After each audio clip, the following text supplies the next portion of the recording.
I remember when I had a mental health crisis. I needed the comfort of my bros, my homies, my ninjas. I texted them all and said, hey, we need to assemble like the Avengers. One said, pull up to the crib. The other was like, let's grab a drink. And the third was angry he was out of town, but to call him after dinner. I can't remember because I was in a fog. I was so overwhelmed with life, and unfortunately, I saw no end in sight until I picked up the phone. See, that's the problem with isolation. While you're trying to be low-key, you can't see the galaxy-sized problem heading in your direction. But who's there to save the hero when you're down on your luck? When you can't be real with your demons and keep it a buck? No cap, I was so stressed, I was seeing stars. My brain stranded, cut off from oxygen and desolate, like Mars. No one told me stress would be this difficult. This shit is hard, but I'd rather fight off 10,000 robots than to be stuck in a cave with my own insecurities, like Stark. So I decided to get smart. I went to get professional help. And I'm sad to say that he was no help at all.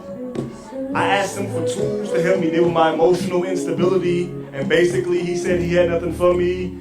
Y'all, that so-called doctor was strange. I mean, he really let me leave his office worse off than how I came. He's lucky I'm not a petty individual. I would blast his name across the web, but I digress.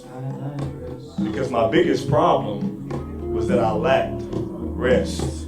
No room for God to work because I was working well over 40 hours a week.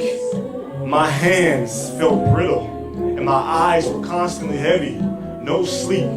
I was weak in more than just my body, but my flesh. I had crazy thoughts rattling around in my head, some I'm actually too embarrassed to speak. But there again lies my second problem. So consumed and worried about what others think. Except for the supreme one, I forgot I was a king once. I have lost my vibranium suit.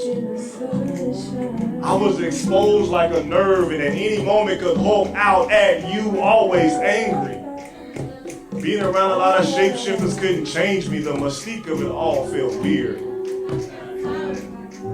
But if you could see how my body was holding on to those tears, as if letting them flow would somehow snap away half of the universe. That was my fear. That somehow my authentic self would damage my community.